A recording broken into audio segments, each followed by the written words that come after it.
di depan kita sudah ada narasumber kita dari bisa dikatakan aktivis di Unpad, Bung Arsat. Ya, Bagaimana pandangan Anda melihat pergerakan mahasiswa saat ini yang ada di Unpad? ya. Sampai detik ini saya melihat bahwa pergerakan mahasiswa itu belum sepenuhnya maksimal. Nah, Kenapa saya mengatakan demikian?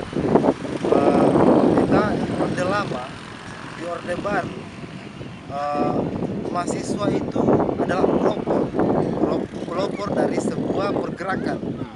Nah, saya melihat hari ini sistem yang sudah dibangun oleh universitas maupun negara pada saat ini itu tidak ada pergerakan sama sekali yang dilakukan oleh mahasiswa. Jadi itu saya sangat miris melihat hal itu. Jadi seharusnya mahasiswa sekarang ini yang dikenal sebagai agen of change, agen perubahan, seharusnya dia berpikir lebih kritis menyangkut tentang mekanisme, tentang sistem yang diberlakukan di kampus maupun di pemerintah setempat.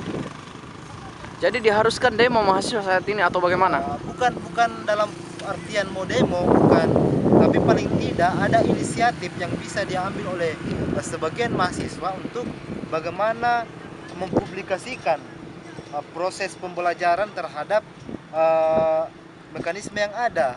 Jadi kan mahasiswa sekarang kan baik itu berbicara tentang aturan maupun regulasi yang ada di UNAD itu tidak sepenuhnya tahu. Jadi bagaimana kalau misalnya peraturan dia tidak tahu, bagaimana persoalan mau melakukan pergerakan.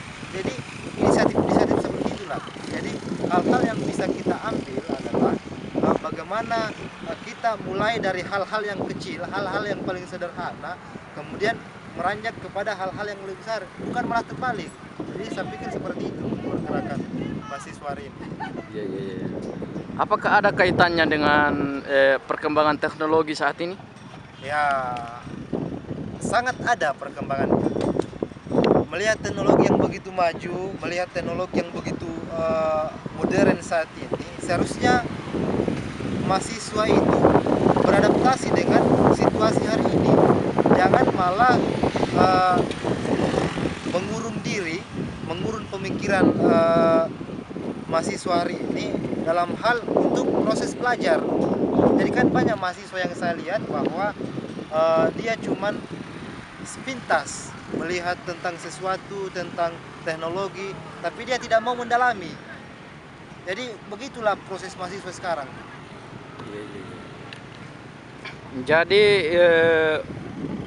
bagaimana sebenarnya mahasiswa ini harus organisasi dan bagaimana supaya ada ketertarikan mahasiswa untuk berorganisasi? Ada 3 konsep yang harus mahasiswa tahu.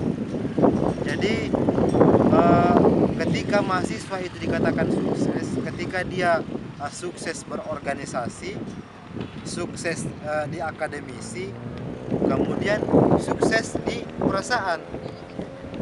Jadi kategori itulah yang kemudian harus dimanfaatkan oleh siswa. Jadi seperti itu. Iya, iya, iya.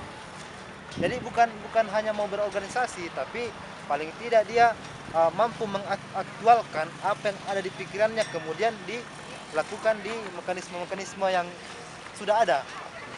Jadi seperti itu saya pikir. Apa harapannya, Bung? Jadi harapan saya bagaimana mahasiswa sekarang ini bisa menciptakan suatu gerakan, bisa menciptakan suatu paradigma berpikir, wawasan yang tinggi, kemudian mampu melakukan hal-hal yang itu menyangkut tentang proses bagaimana pendidikan itu dilancarkan, baik itu dari dosennya maupun mahasiswa itu sendiri. Jadi proses belajar mengajar itu sangat penting bagi mahasiswa agar sampai pada cita-cita yang dia inginkan.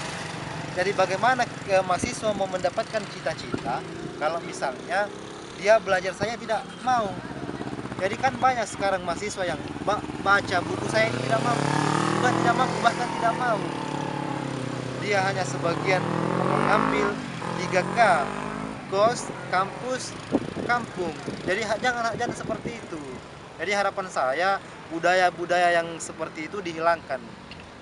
Jadi kita ciptakan budaya yang mencerdaskan pemikiran kita, membuka wawasan berpikir kita, Jadi bagaimana paradigma berpikir kita tentang kampus, tentang pemerintah hari ini itu sejalan dengan tujuan kita, sejalan dengan cita-cita kita. Jadi seperti itu.